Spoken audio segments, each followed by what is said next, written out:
ಯೂಟ್ಯೂಬ್ನಲ್ಲಿ ಶಿವಮೊಗ್ಗದ ಸುದ್ದಿಗಳನ್ನು ನಿರಂತರವಾಗಿ ಪಡೆಯಲು ಈಗಲೇ ಸಬ್ಸ್ಕ್ರೈಬ್ ಮಾಡಿ. ಬಿಜೆಪಿ ಪಕ್ಷದ ವತಿಯಿಂದ ರಾಜ್ಯ ಹಿಂದುಳಿದ ವರ್ಗಗಳ ಕಾರ್ಯಕಾರಿಣಿ ಸಭೆಯ ಸಮಾರೋಪ ಸಮಾರಂಭಕ್ಕೆ ಬಿಜೆಪಿ ರಾಜ್ಯಾಧ್ಯಕ್ಷ ನಳಿನ್ ಕುಮಾರ್ ಕಟೀಲ್ ಆಗಮಿಸಿದರು. ಈ ವೇಳೆ ಕಾರ್ಯಕ್ರಮದ ಸಮಾರೋಪ ನುಡಿಗಳನ್ನಾಡಿದ ಅವರು ಹಿಂದುಳಿದ ವರ್ಗಗಳನ್ನು ಒಂದುಗೂಡಿಸುವ ನಿಟ್ಟಿನಲ್ಲಿ ಪಕ್ಷ ಕೈಗೊಂಡ ಅನೇಕ ಅಭಿವೃದ್ಧಿ ಕಾರ್ಯಗಳ ಕುರಿತಾಗಿ ವಿವರಿಸಿದರು. ಪ್ರಧಾನಿ ನರೇಂದ್ರ ಮೋದಿಯು ಕೂಡ ಹಿಂದುಳಿದ ವರ್ಗದ ನಾಯಕ, ಅದಕ್ಕಿಂತಲೂ ಹೆಚ್ಚಾಗಿ ಹಿಂದೂ ನಾಯಕ ಎಂಬ ಹೆಮ್ಮೆ ಇದೆ. ಬಿಜೆಪಿ ಪಕ್ಷವು ಅನೇಕ ಅಭಿವೃದ್ಧಿ ಕಾರ್ಯಗಳನ್ನು ಕೈಗೊಂಡು ಸಾಕಷ್ಟು ಐತಿಹಾಸಿಕ ಕ್ಷಣಕ್ಕೆ ಕಾರಣವಾಗಿದೆ. ಅದರಲ್ಲಿ ರಾಮಮಂದಿರ ನಿರ್ಮಾಣ, ಕಾಶ್ಮೀರ ಸಮಸ್ಯೆ, ನವೀಕೃತ ಕಾಶಿ ನಿರ್ಮಾಣವೇ ಸಾಕ್ಷಿಯಾಗಿದೆ. ಒಟ್ಟಾರೆ ಪಕ್ಷವು ಎಲ್ಲ ಹಿಂದುಳಿದ ವರ್ಗಗಳ ಸಂಘಟನೆ ಮೂಲಕ ರಾಷ್ಟ್ರದ ಅಭಿವೃದ್ಧಿ ಗುರಿ ಮುಟ್ಟೋಣ ಎಂದರು.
ರಾಜ್ಯ ಕಾರ್ಯಕಾರಿಣಿ ಸಭೆ ನಡೆಯುತ್ತಿದ್ದು, ಗಟ್ಟಿ ನಿರ್ಧಾರಗಳ ಜೊತೆ ಹಿಂದುಳಿದ ವರ್ಗದ ಎಲ್ಲ ಸಮುದಾಯವನ್ನ ಮುಟ್ಟುವ ಮಹತ್ ಕಾರ್ಯಕ್ಕೆ ನಾಂದಿ ಹಾಡಲಿದೆ.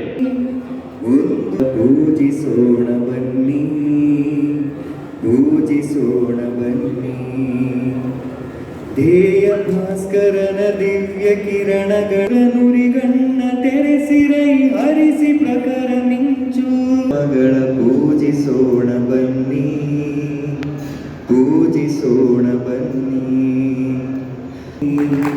ಪೂಜಿಸೋಣ ಬನ್ನಿ. ಅಧ್ಯಕ್ಷರೆನಿಸಿಕೊಂಡಿರ್ತಕ್ಕಂಥ ಮತ್ತು ಈ ಸಮಾರಂಭದ ಕೇಂದ್ರ ಬಿಂದುವೂ ಆಗಿರ್ತಕ್ಕಂಥ ಕರ್ನಾಟಕ ರಾಜ್ಯ ಭಾರತೀಯ ಜನತಾ ಪಾರ್ಟಿಯ ಹಿಂದುಳಿದ ವರ್ಗಗಳ ರಾಷ್ಟ್ರೀಯ ಪ್ರಧಾನ ಕಾರ್ಯದರ್ಶಿಗಳು, ಸಂಘಮಿತ್ರರು, ನಮ್ಮೆಲ್ಲರ ಸುಸ್ವಾಗತ. ಶಿವಮೊಗ್ಗ ಜಿಲ್ಲೆಯ ಭಾರತೀಯ ಜನತಾ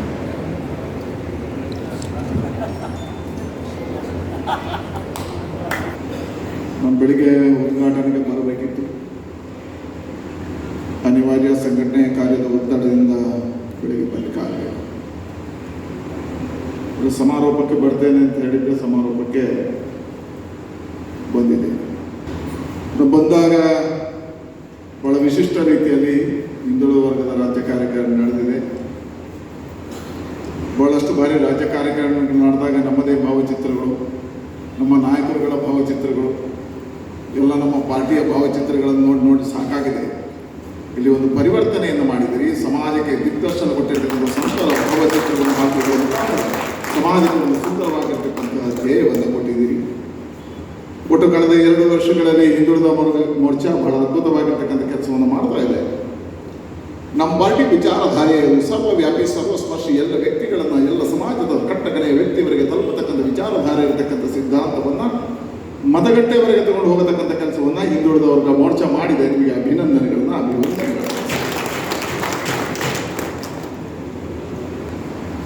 ನಾನು ಬಹಳ ವರ್ಷ ಕಾಂಗ್ರೆಸ್ ಅಲ್ಲಿದ್ದೆ. ಹಾಗಾಗಿ ಕಾಂಗ್ರೆಸ್ನ ದೊಡ್ಡ ದೊಡ್ಡ ನೇತಾರರು ನಾನು ಬಹಳ ಹತ್ತಿರ. ನಮ್ಮ ಬಹಳ ಮಿತ್ರ ಒಬ್ಬರು ಬಹಳ ವರ್ಷ ಸಚಿವರಾಗಿದ್ದವರು ಡೆಲ್ಲಿಯಲ್ಲಿದ್ದಾರೆ, ಅವ್ರ ಮನೆಗೆ ಹೋಗಿ ಬರೋಣ ಅಂತ. ಸರಿ, ನಮ್ಮಲ್ಲಿ ಸಮಯ ಇದ್ದಾಗ ಬೇರೆ ಎಲ್ಲ ಚಟುವಟಿಕೆ ಮಾಡೋದಕ್ಕಿಂತ ಇಂಥದ್ದು ಒಳ್ಳೇದು ಅಂತ ಅವ್ರ ಜೊತೆ ಹೋಗಿದ್ದು. ಬಹಳ ದೊಡ್ಡ ಕಾಂಗ್ರೆಸ್ನ ನೇತಾರ ಅವರು ನಿವೃತ್ತಿ ಲೋಕಸಭಾ ಸದಸ್ಯ ಸ್ಥಾನ ಎಲ್ಲ ಬಿಟ್ಟಿದ್ರು. ಹೋದಾಗ ಅವ್ರ ಮನೆಯ ಗೋಡೆಯಲ್ಲಿ ಒಂದು ಕಡೆ ನೆಹರು ಭಾವಚಿತ್ರ ಇತ್ತು, ಇನ್ನೊಂದು ಕಡೆ ಇಂದಿರಾ ಗಾಂಧಿಯ ಭಾವಚಿತ್ರ ಟೇಬಲ್ನ ಮೇಲೆ ಇತ್ತು, ಮಹಾತ್ಮ ಗಾಂಧಿಯ ಭಾವಚಿತ್ರ ಎಡಗಡೆ ಇತ್ತು. ಇವರು ಕೂತ್ಕೊಳ್ಳುವ ಚೇರ್ನ ಮೇಲೆ ದೊಡ್ಡದಾಗಿರ್ತಕ್ಕಂಥ ಅಟಲ್ ಬಿಹಾರಿ ವಾಜಪೇಯಿಯವರ ಭಾವಚಿತ್ರ ಇತ್ತು. ಅಲ್ಲ, ಆದ್ಮೇಲೆ ನಾನು ಪಕ್ಕದಲ್ಲಿ ಕೂತ್ಕೊಳ್ಳೋದು ಕೇಳಿದೆ, ಇವ್ರ ಮನೆಯಲ್ಲಿ ನೆಹರು ಭಾವಚಿತ್ರ ಇದ್ರೆ ತಪ್ಪಿಲ್ಲ, ಇವ್ರ ಮನೆಯಲ್ಲಿ ಮಹಾತ್ಮ ಗಾಂಧಿ ಭಾವಚಿತ್ರ ಇದ್ರೆ ತಪ್ಪಿಲ್ಲ, ಇವ್ರ ಮನೆಯಲ್ಲಿ ಇಂದಿರಾ ಗಾಂಧಿ ಭಾವಚಿತ್ರ ಇದ್ರೆ ತಪ್ಪಿಲ್ಲ, ಆದರೆ ಅಟಲ್ ಬಿಹಾರಿ ವಾಜಪೇಯಿ ಭಾವಚಿತ್ರ ಬಹಳ ದೊಡ್ಡದಾಗಿದೆಯಲ್ಲ ಯಾಕೆ ಅಂತ ಕೇಳಿದೆ. ಬಹಳ ಮಾರ್ಮಿಕವಾಗಿ ಅವರೊಂದು ಮಾತನ್ನು ನಾನು 40-45 ವರ್ಷಗಳ ಸುದೀರ್ಘ ಅವಧಿಯ ಲೋಕಸಭೆಯಲ್ಲಿ ಕಂಡಿದ್ದೇನೆ, ಸದಸ್ಯನಾಗಿದ್ದೇನೆ, 10 ಅಧಿಕಾರವನ್ನು ಪಡೆದಿದ್ದೇನೆ.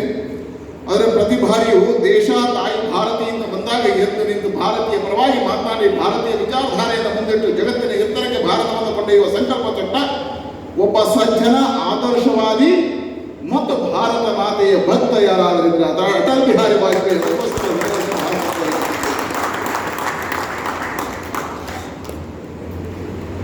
ಈ ರೀತಿ ಅಟಲ್ ಬಿಹಾರಿ ವಾಜಪೇಯಿ ಅವರ ವ್ಯಕ್ತಿತ್ವ ಎತ್ತರಕ್ಕೆ ಏರಿದಾಗೆ ಪತ್ರಕರ್ತರವರಲ್ಲಿ ಪ್ರಶ್ನೆಗಳನ್ನು ಕೇಳ್ತಿದ್ರು. ಅಟಲ್ ಬಿಹಾರಿ ವಾಜಪೇಯಿ ಒಂದೇ ಮಾತನ್ನು ಹೇಳ್ತಿದ್ರು, ನಾವು ಯಾವಾಗ ಜನಸಂಘದ ಒಳಗೆ ಪ್ರವೇಶ ಆಯ್ತಾ, ದೀನ್ ದಯಾಳ್ ಉಪಾಧ್ಯಾಯರು ನಮ್ಮಲ್ಲಿ ಒಂದೇ ಮಾತನ್ನು ಹೇಳಿದ್ರು, ವ್ಯಕ್ತಿಗಿಂತ ಪಕ್ಷ ಶ್ರೇಷ್ಠ, ಪಕ್ಷಕ್ಕಿಂತ ದೇಶ ಶ್ರೇಷ್ಠ ಅನ್ನತಕ್ಕಂಥ ವಿಚಾರಧಾರೆಯಿಂದ ನೀನು ಕೆಲಸ ಮಾಡು. ನಿನ್ನ ವೈಯಕ್ತಿಕವಾಗಿರ್ತಕ್ಕಂಥ ವಿಚಾರಧಾರೆಗೆ ಬಂದಾಗ ಪಕ್ಷಕ್ಕೋಸ್ಕರ ಮರೆತು ಬಿಡು. ಯಾವಾಗ ಜನಸಂಘ ಪ್ರಾರಂಭ ಆಯಿತು ಆಗ ನಾವು 3 ಶಬ್ದಗಳ ಉಲ್ಲೇಖವನ್ನು ಮಾಡ್ತಾ ಬಂದೆವು. ಒಂದನೇದು ವ್ಯಕ್ತಿಗಿಂತ ಪಕ್ಷ ಶ್ರೇಷ್ಠ, ಪಕ್ಷಕ್ಕಿಂತ ದೇಶ ಶ್ರೇಷ್ಠ. ಎರಡದು ಸರ್ವವ್ಯಾಪಿ ಸರ್ವಸ್ಪರ್ಶಿಯಾಗಿ ನಮ್ಮ ಸಂಘಟನೆ ಬೆಳಿಬೇಕು. ಸರ್ವವ್ಯಾಪಿ ಸರ್ವಸ್ಪರ್ಶಿ. ಮೂರನೇದು ಜಗದ್ವಂದ್ಯ ಭಾರತ ನಮ್ಮ ಸಂಕಲ್ಪ.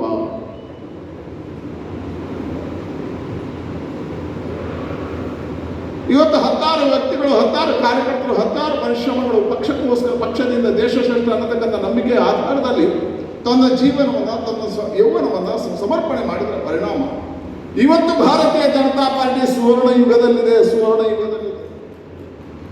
ಯಾವ ಸುವರ್ಣ ಯುಗ? ಒಂದ್ಸರಿ ಯೋಚನೆ ಮಾಡಿ, ಈಶ್ವರಪ್ಪ ಹತ್ರ, ಭಾನು ಹತ್ರ ಕೇಳಿ, ಶಾಸಕರನ್ನು ಹುಡುಕುವುದಲ್ಲ, ಮಂಡಲದ ಅಧ್ಯಕ್ಷರನ್ನೇ ಹುಡುಕುವುದಕ್ಕೆ ಆಗದೇ ಇರತಕ್ಕಂಥ ಸ್ಥಿತಿಯಲ್ಲಿ ಭಾರತೀಯ ಜನತಾ ಪಾರ್ಟಿ ಇತ್ತು.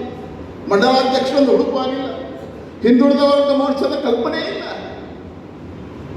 ಮಹಿಳಾ ಮೋರ್ಚಾಕ್ಕೆ ಮಹಿಳೆಯರನ್ನು ಹುಡುಕುವ ಸ್ಥಿತಿಯಲ್ಲಿರಲಿಲ್ಲ, ಎಸ್ ಸಿ ಮೋರ್ಚಾದಲ್ಲಿ ನಮ್ಮಲ್ಲಿ ಪದಾಧಿಕಾರಿಗಳಿಲ್ಲ, ಎಸ್ ಟಿ ಮೋರ್ಚಾಕ್ಕೆ ಹುಡುಕಿ ತಂದರೂ ಜನ ಇಲ್ಲ. ಆ ಸ್ಥಿತಿಯಲ್ಲಿರ್ತಕ್ಕಂಥ ಭಾರತೀಯ ಜನತಾ ಪಾರ್ಟಿ ಇವತ್ತು ಸರ್ವವ್ಯಾಪಿ ಸರ್ವಸ್ಪರ್ಶಿಯಾಗಿ ಜಗತ್ತಿನಲ್ಲಿ ಅತಿ ದೊಡ್ಡ ಪಾರ್ಟಿ. ಇವತ್ತು ಅತಿ ಹೆಚ್ಚು 18 ಕೋಟಿ ಸದಸ್ಯರನ್ನು ಪಡೆದ ಏಕೈಕ ಪಾರ್ಟಿ ಅದು ಭಾರತೀಯ ಜನತಾ ಪಾರ್ಟಿ.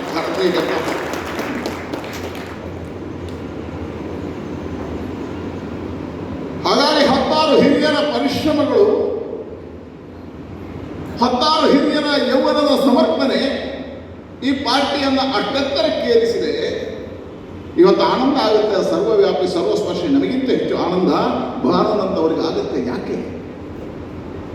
ಯಾವ ಪ್ರಜಾಪ್ರಭುತ್ವದ ಕತ್ತಲೆ ಆಗಿ ತುರ್ತು ಪರಿಸ್ಥಿತಿಯ ಸಂದರ್ಭದಲ್ಲಿ ಜೈಲು ಒಳಗಡೆ ಪೆಟ್ಟನ್ನು ತಿಂದು, ಏಟನ್ನು ತಿಂದು ಒಂದೇ ಸಂಕಲ್ಪದ ಅಡಿಯಲ್ಲಿ ಕಾರ್ಯವನ್ನು ಮಾಡಿ, ಯಾವುದೇ ಅಧಿಕಾರದ ಲಾಲಸೆಗಳಿರಲಿಲ್ಲ, ಅಧಿಕಾರದ ಹಿತಾಸಕ್ತಿಗಳಿರಲಿಲ್ಲ, ಅಧಿಕಾರ ಬರುತ್ತೆ ಅನ್ನತಕ್ಕಂಥ ಕನಸುಗಳಿರಲಿಲ್ಲ.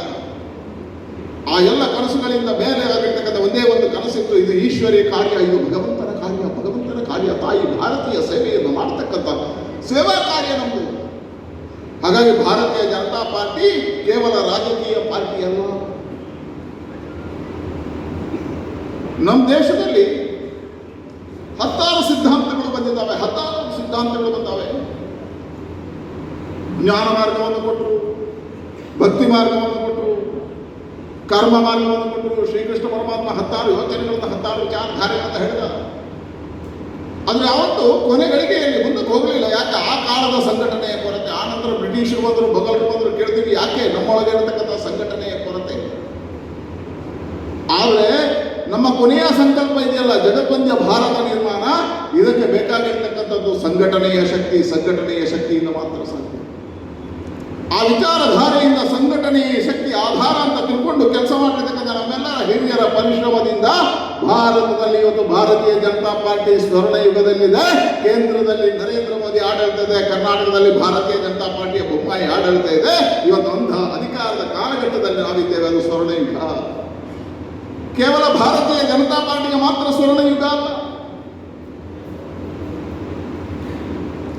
ಯಾವ ಸಂಕಲ್ಪವನ್ನು ಈ ದೇಶದ ಜನ ಮಾಡಿದ್ದ, ಯಾವ ಸಂಕಲ್ಪದ ಅಡಿಯಲ್ಲಿ ಈ ದೇಶದ ಜನ ಭಾವನೆಗಳನ್ನು ಅರಳಿಸಿದ್ದ, ಯಾವ ಸಂಕಲ್ಪ ಈ ದೇಶದಲ್ಲಿ ಹಿಂದೂಗಳ ಭಾವನೆಗಳಲ್ಲಿದ್ದ, ಬಹುಸಂಖ್ಯಾತ ವರ್ಗದ ಜನರಲ್ಲಿದ್ದ, ಆ ಎಲ್ಲ ಭಾವನೆಗಳು ಅರಳಿ ನಿಂತಿರುವ ಕಾಲಘಟ್ಟದಲ್ಲಿ ಇದ್ದೇವೆ. ಯೋಚನೆ ಮಾಡಿ. ಸ್ವಾತಂತ್ರ್ಯ ಸಂಗ್ರಾಮದ ಸಂದರ್ಭದಲ್ಲಿ ಸ್ವಾತಂತ್ರ್ಯ ಬರುವಂತಹ ಕಾಲಘಟ್ಟದಲ್ಲಿ ಕಾಶ್ಮೀರವನ್ನು ಪ್ರತ್ಯೇಕ ಇಡಬೇಕು ಅನ್ನತಕ್ಕಂಥ ಒಂದು ವಿಚಾರಧಾರೆಗಳು ಪ್ರಾರಂಭ ಆದವು. ಆ ಕಾಲಘಟ್ಟದಲ್ಲಿ ಈ ದೇಶದಲ್ಲಿ ಒಂದೇ ದೇಶ, ಒಂದೇ ಪ್ರಧಾನಿ, ಒಂದೇ ಸಂವಿಧಾನ, ಒಂದೇ ಧ್ವಜ ಇರಬೇಕು ಅನ್ನತಕ್ಕಂಥ ಹೋರಾಟವನ್ನು ಜನಸಂಘ ಶ್ಯಾಮ್ ಪ್ರಸಾದ್ ಮುಖರ್ಜಿ ಅವರ ನೇತೃತ್ವದಲ್ಲಿ ತಗೊಂಡು ಹೋಯಿತು. ಆವತ್ತಿನಿಂದ ಇವತ್ತಿನವರೆಗೆ ಹೋರಾಟಗಳನ್ನು ಮಾಡಿದೆವು. ಪ್ರತಿಯೊಂದು ಸಭೆಯಲ್ಲೂ ಉಲ್ಲೇಖಗಳನ್ನು ಮಾಡಿದೆವು. ಆದರೆ ಇವತ್ತು ಆನಂದ ಅಂತ ಹೋರಾಟಗಳನ್ನು ಮಾಡಿರ್ತಕ್ಕಂಥ ಎಲ್ಲ ಹಿರಿಯರಿಗೆ ಆನಂದ ಆಗಿದೆ.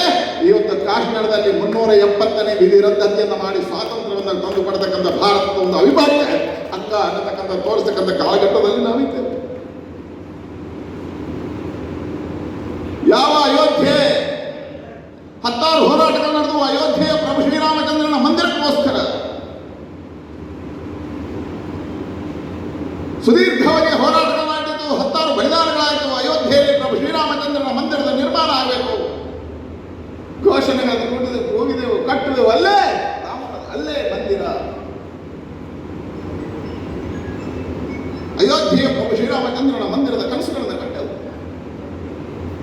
ಇವತ್ತು ಸರ್ವಸಮ್ಮತದ ಒಪ್ಪಂದದ ಅಭಿಪ್ರಾಯದ ಅಡಿಯಲ್ಲಿ ಅಯೋಧ್ಯೆಯ ಪ್ರಭು ಶ್ರೀರಾಮಚಂದ್ರನ ಮಂದಿರಕ್ಕೆ ದೇಶದ ಯಾವುದೇ ಮಂದಿರಕ್ಕೆ ಪ್ರಧಾನಿ ಶಿಲಾನ್ಯಾಸ ಮಾಡಿದ ಉದಾಹರಣೆಗಳಿಲ್ಲ. 75 ವರ್ಷದ ಅವಧಿಯಲ್ಲಿ ಮೊತ್ತ ಮೊದಲ ಬಾರಿಗೆ ಅಯೋಧ್ಯೆಯ ಪ್ರಭು ಶ್ರೀರಾಮಚಂದ್ರನ ಮಂದಿರಕ್ಕೆ ಶಿಲಾನ್ಯಾಸವನ್ನು ಭಾರತೀಯ ಜನತಾ ಪಾರ್ಟಿಯ ಪ್ರಧಾನಮಂತ್ರಿ ಮಾಡುವ ಕಾಲಘಟ್ಟ ಬಂದಿದೆ.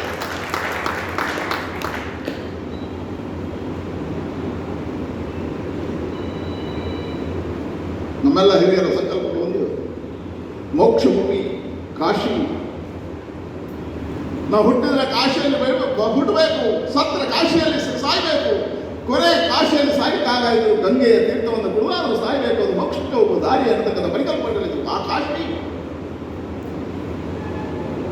16 ವರ್ಷಗಳ ಕಾಲದಲ್ಲಿ ಕಾಶಿ ಹೇಗಿತ್ತು? ಇವತ್ತು ಟೀಕೆ ಮಾಡತಕ್ಕಂಥ ಎಲ್ಲ ಪ್ರಧಾನಮಂತ್ರಿಗಳಿಂದ ಹಿಡಿದು ಕಾಂಗ್ರೆಸ್ಸಿನ ಎಲ್ಲ ರಾಜಕಾರಣಿಗಳು ಟೀಕೆಯನ್ನು ಮಾಡ್ತಾರೆ ಅಭಿವೃದ್ಧಿ ಬಗ್ಗೆ. 75 ವರ್ಷಗಳ ಸುದೀರ್ಘ ಅವಧಿಯಲ್ಲಿ 60 ವರ್ಷಗಳ ಕಾಲ ಆಳ್ವಿಕೆ ಮಾಡಿರತಕ್ಕಂಥ ಕಾಂಗ್ರೆಸ್ ಈ ದೇಶದಲ್ಲಿ ಒಂದೇ ಒಂದು ಇತಿಹಾಸ ನಿರ್ಮಾಣದ ಕಾರ್ಯವನ್ನು ಮಾಡಲಿಲ್ಲ. ಕೇವಲ 7.5 ವರ್ಷದಲ್ಲಿ ಭವ್ಯ ಕಾಶಿ, ದಿವ್ಯ ಕಾಶಿ ಅನ್ನತಕ್ಕಂಥ ಇತಿಹಾಸ ನಿರ್ಮಾಣ ಮಾಡತಕ್ಕಂಥ ಕಾಶಿಯನ್ನು ಪರಿವರ್ತನೆ ಮಾಡತಕ್ಕಂಥ ಕಾಲಘಟ್ಟದಲ್ಲಿ ನಾವಿದ್ದೇವೆ. ನಮ್ಮ ಸಂಕಲ್ಪಗಳು ಈಡೇರುವ ಕಾಲಘಟ್ಟದಲ್ಲಿದ್ದೇವೆ. ಇವತ್ತು ಜಗತ್ತಿನ ಎತ್ತರಕ್ಕೆ ಭಾರತ ಏರ್ತಾ ಇದೆ. ಜಗತ್ತಿನ ಜನ ಭಾರತವನ್ನು ಗುರುತಿಸ್ತಾ ಇದ್ದಾರೆ. ಈ ಎಲ್ಲ ಹಿಂದೆ ಹಿಂದುಳಿದ ವರ್ಗ ಮೋರ್ಚಾಕ್ಕೆ ಒಂದು ಆನಂದ ಇರಬೇಕು, ಹೆಮ್ಮೆ ಇರಬೇಕು. ಯಾಕೆ? ಇದೆಲ್ಲವನ್ನು ನಡೆಸಿಕೊಟ್ಟ ಪ್ರಧಾನಮಂತ್ರಿ ಹಿಂದುಳಿದ ವರ್ಗದ ನಾಯಕ. ಕೇವಲ ಹಿಂದುಳಿದ ವರ್ಗದ ನಾಯಕ ಅಲ್ಲ, ಹಿಂದೂ ನಾಯಕನಾಗಿ ಹಿಂದುಳಿದ ಇಡೀ ಸಮಾಜವನ್ನು ಒಗ್ಗೂಡಿಸಿದ ನಾಯಕ.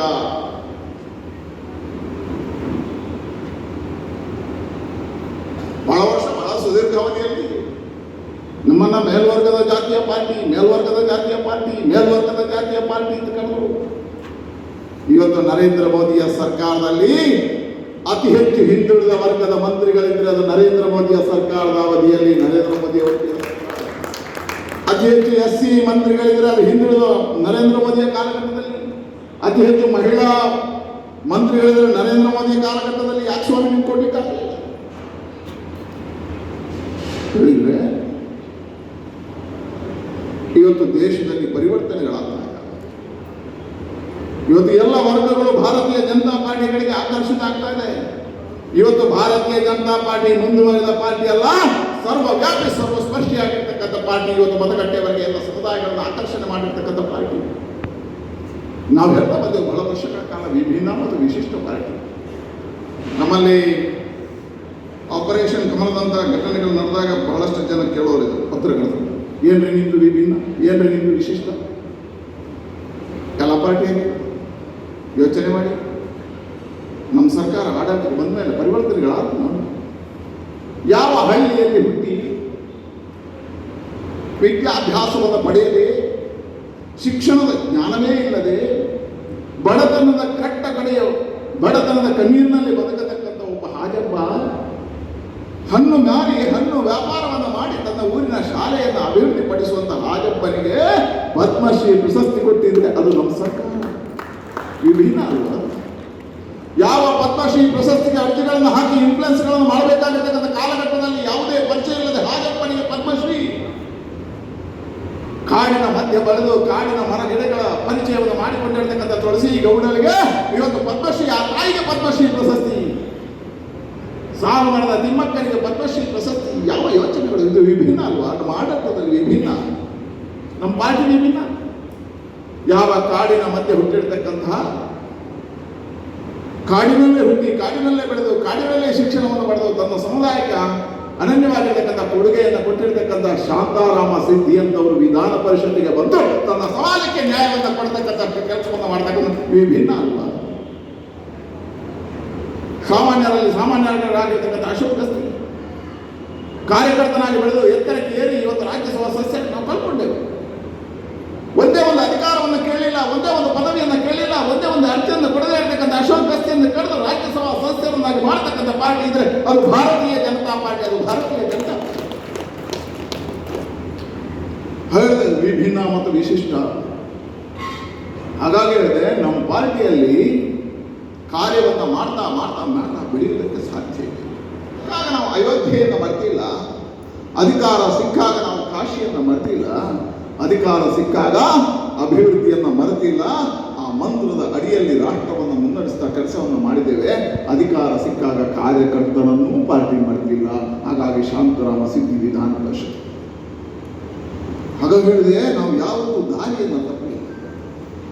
ಹಾಗಾಗಿ ಇವತ್ತು ಪ್ರತಿಯೊಂದು ಸಮಾಜಕ್ಕೂ ನ್ಯಾಯ ಕೊಡಬೇಕು ಅನ್ನತಕ್ಕಂಥ ಸಂಕಲ್ಪದ ಅಡಿಯಲ್ಲಿ ಪಾರ್ಟಿ ಕಾರ್ಯವನ್ನು ಮಾಡುತ್ತೆ. ಆ ಕಾರ್ಯ ಇವತ್ತು ವಿಸ್ತಾರ ಮಾಡತಕ್ಕಂಥ ಕೆಲಸ ಕಾರ್ಯಗಳ ಅಡಿಯಲ್ಲಿ 10 ಮೋರ್ಚಾಗಳ ರಚನೆಗಳ, ಆ ಮೋರ್ಚಾಗಳ ಕಾರ್ಯದ ಮುಖಾಂತರ ನಾವು ಸರ್ವವ್ಯಾಪಿ ಆಗುವುದಕ್ಕೆ ಪ್ರಯತ್ನಗಳನ್ನು ಮಾಡ್ತೀವಿ. ಹಾಗಾಗಿ ಇವತ್ತು ನಾವು ಎಲ್ಲವನ್ನ ಮೀರಿ ಪಾರ್ಟಿ ಒಂದು ಸಿದ್ಧಾಂತದ ಅಡಿಯಲ್ಲಿ ಕಾರ್ಯವನ್ನು ಮಾಡತಕ್ಕಂಥ ಕೆಲಸದ ಅಡಿಯಲ್ಲಿ ಹೋಗ್ತಾ ಇದ್ದೇವೆ. ಹಾಗಾಗಿ ಹೇಳಿದೆ ಇವತ್ತು ಅದ್ಭುತವಾಗಿ ರಾಷ್ಟ್ರ ಮತ್ತು ಪಾರ್ಟಿ ಎರಡು ಅದ್ಭುತವಾಗಿರ್ತಕ್ಕಂಥ ಪರಿವರ್ತನೆಗಳ ಅಡಿಯಲ್ಲಿದೆ, ಸ್ವರ್ಣಯುಗದಲ್ಲಿದೆ. ಹಾಗಾಗಿ ಅಧಿಕಾರವೂ ಭಾರತೀಯ ಜನತಾ ಪಾರ್ಟಿ ಸ್ವರ್ಣಯುಗದಲ್ಲಿದೆ, ದೇಶವೂ ಸ್ವರ್ಣಯುಗದ ಅಡಿಗೆ ಹೋಗ್ತದೆ. ಯೋಚನೆ ಮಾಡಿ, ಈ ದೇಶದಲ್ಲಿ ಕೋವಿಡ್ ಬಂತು, ನಾವು ಬಹಳಷ್ಟು ಒಂದೊಂದ್ಸರಿ ಅನಿಸೋದು, ಯಾರಾದ್ರೂ ಒಂದು ಅರ್ಧ ಬಾಟಲ್ ನೀರನ್ನು ತೋರಿಸಿದ್ರೆ 2 ರೀತಿಯ ಜನ ಇರ್ತಾರೆ. ಆ ಬಾಟ್ಲಲ್ಲಿ ಏನಿದೆ ಕೇಳಿದ್ರೆ ಅರ್ಧ ಖಾಲಿ ಇದೆ ಹೇಳುವುದು, ಒಂದು ವರ್ಗ ಅರ್ಧ ಖಾಲಿ ಇಲ್ಲ, ಇನ್ನೊಂದು ವರ್ಗ ಅರ್ಧ ತುಂಬಿದೆ. ಒಂದು ನೆಗೆಟಿವ್, ಇನ್ನೊಂದು ಪಾಸಿಟಿವ್. ನಮಗೆ ಇವತ್ತು ಬೇಕಾಗಿರುವಂಥದ್ದು ಅರ್ಧ ತುಂಬಿದೆ ಅಂತ ಹೇಳೋ, ಅರ್ಧ ಖಾಲಿ ಅದು ಅಲ್ಲ. ಈ ದೇಶದಲ್ಲಿ ಎಷ್ಟು ಪರಿವರ್ತನೆಗಳಾಗಿದ್ದಾವೆ, ಆ ಪರಿವರ್ತನೆಯನ್ನು ಹೇಳ್ತಕ್ಕಂಥ ಕೆಲಸ ಕಾರ್ಯಗಳನ್ನು ನಾವು ಮಾಡ್ತಾ ಇದ್ದೇವೆ. ಕೋವಿಡ್ ಬಂತು ಈ ದೇಶದಲ್ಲಿ. ಕೋವಿಡ್ ಕೇವಲ ಭಾರತಕ್ಕೆ ಬಂದಿಲ್ಲ, ಜಗತ್ತಿನ ಎಲ್ಲ ದೇಶಗಳಿಗೆ ಬಂತು.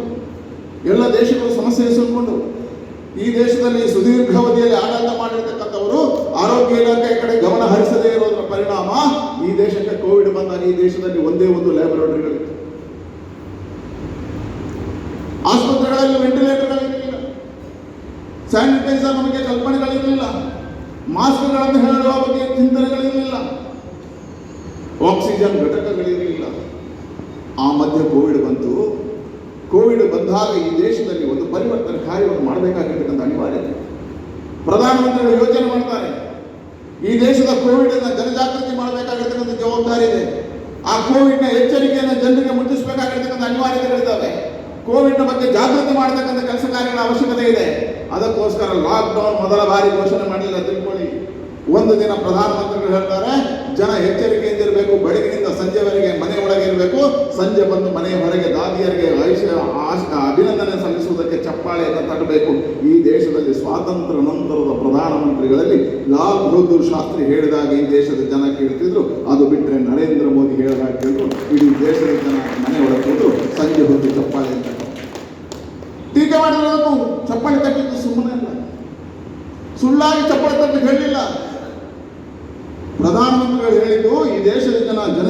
ಆಗಬೇಕು, ಕೋವಿಡ್ನ ಬಗ್ಗೆ ಎಚ್ಚರಿಕೆ ಇರಬೇಕು ಅನ್ನೋ ಕಾರಣಕ್ಕೋಸ್ಕರ ಚಪ್ಪಾಳೆ ಕಾರ್ಯವನ್ನು ಮಾಡಿಸಿದರು. ಆನಂತರ ಲಾಕ್ಡೌನ್ ಘೋಷಣೆ ಆದಾಗ ಟೀಕೆ ಮಾಡಿದರು. ಆದರೆ ಇವತ್ತು ಹೆಮ್ಮೆ ಆಗ್ತದೆ, ಕೇವಲ 6 ತಿಂಗಳಲ್ಲಿ ಈ ದೇಶ ಮಾಸ್ಕ್ಗಳನ್ನು ಬೇರೆ ದೇಶಗಳಿಗೆ ರಫ್ತು ಮಾಡುವ ದೇಶ ಆಯಿತು, ಸ್ಯಾನಿಟೈಸರ್ಗಳನ್ನು ಕೊಡ್ತಕ್ಕಂಥ ದೇಶ ಆಯಿತು. ಇವತ್ತು ಈ ದೇಶದಲ್ಲಿ ಸುಮಾರು 20,000 ಲ್ಯಾಬೊರೇಟರಿಗಳಿದ್ದಾವೆ, 2 ಲಕ್ಷ ವೆಂಟಿಲೇಟರ್ಗಳಿದ್ದಾವೆ. ಪ್ರತಿಯೊಂದು ಜಿಲ್ಲೆಯಲ್ಲಿ 10 ಆಕ್ಸಿಜನ್ ಘಟಕಗಳನ್ನು ಕೊಟ್ಟಿರತಕ್ಕಂಥ ಸರ್ಕಾರ ಇದ್ರೆ ಅದು ಭಾರತೀಯ ಜನತಾ ಪಾರ್ಟಿಯ ನರೇಂದ್ರ ಮೋದಿ ಸರ್ಕಾರ ಕೇವಲ 1 ವರ್ಷದಲ್ಲಿ ಅದ್ಭುತ ಸಾಧನೆ. ಕೋವಿಡ್ ಸಂದರ್ಭದಲ್ಲಿ ಆಸ್ಪತ್ರೆಗಳಲ್ಲಿ ವೈದ್ಯರುಗಳಿರಲಿಲ್ಲ, ಇವತ್ತು ವೈದ್ಯರುಗಳನ್ನು ಕೊಡ್ತಕ್ಕಂಥ ಕೆಲಸ ಕಾರ್ಯಗಳಾಗ್ತವೆ. ಅದ್ಯಾಕೆ? ಜಗತ್ತಿನಲ್ಲಿ ಅತಿ ಹೆಚ್ಚು ಲಸಿಕೆಯನ್ನು ಕೊಟ್ಟ 140 ಕೋಟಿ ಜನರಿಗೆ ಲಸಿಕೆಯನ್ನು ಕೊಟ್ಟ ಏಕೈಕ ದೇಶ ಅದು ಭಾರತ. ಉಚಿತವಾಗಿ ಲಸಿಕೆ ಅತಿ ಹೆಚ್ಚು ಕೊಟ್ಟ ದೇಶ ಭಾರತ. ಯೋಚನೆ ಮಾಡಿ, ಈ ದೇಶದಲ್ಲಿ ಮಲೇರಿಯಾ ಬಂದಿತ್ತು, ಪೋಲಿಯೋ ಬಂದಿತ್ತು.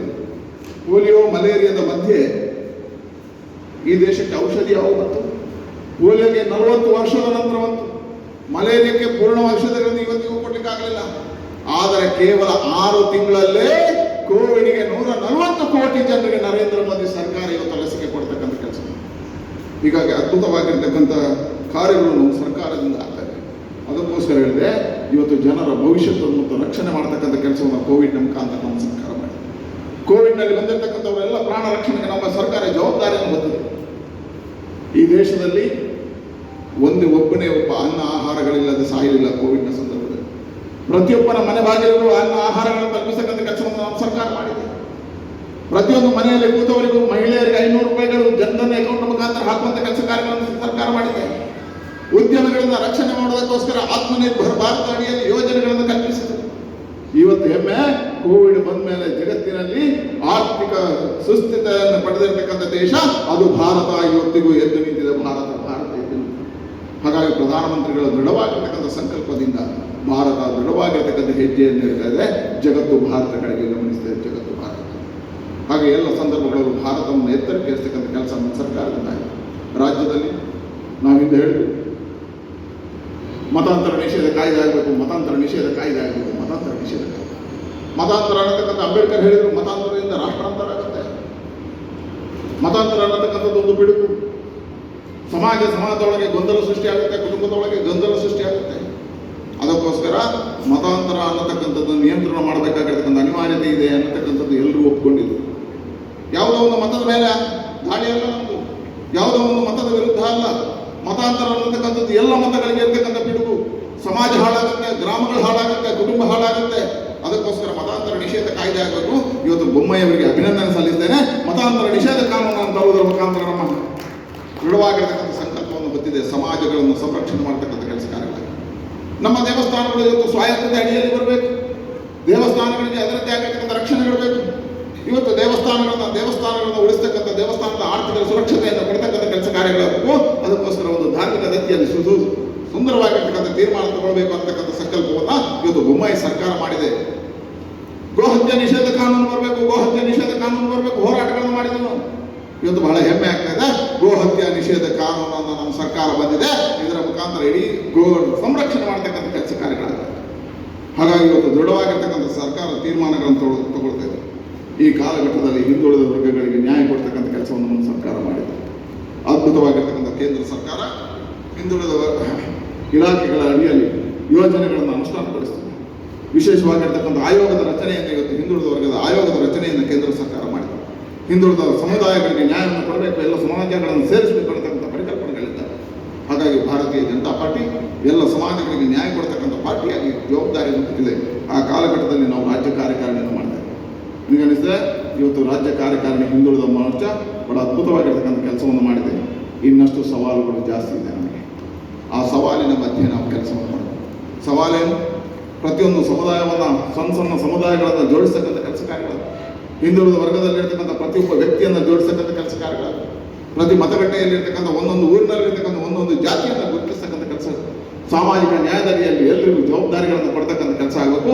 ಇದನ್ನು ಹಿಂದುಳಿದ ವರ್ಗದ ಮೋರ್ಚಾ ಮಾಡುತ್ತೆ ಅನ್ನತಕ್ಕಂಥ ವಿಶ್ವಾಸದ ಜೊತೆಗೆ ಬೆಳಗಿನಿಂದ ಇಷ್ಟೊತ್ತು ಬಹಳ ಸುದೀರ್ಘವಾಗಿ ಇಡೀ ರಾಜ್ಯದ ಅವಲೋಕನಗಳನ್ನು ಮಾಡಿ ಈಶ್ವರಪುರ ಮಾರ್ಗದರ್ಶನದಲ್ಲಿ ಹಿಂದುಳಿದ ವರ್ಗ ಮೋರ್ಚಾ ಒಳ್ಳೆಯ ಕೆಲಸ ಕಾರ್ಯಗಳನ್ನು ಮಾಡಬೇಕು, ಸಮಾಜವನ್ನು ಸಂಘಟಿಸಬೇಕನ್ನತಕ್ಕಂಥ ತೀರ್ಮಾನವನ್ನು ಮಾಡಿದೆ.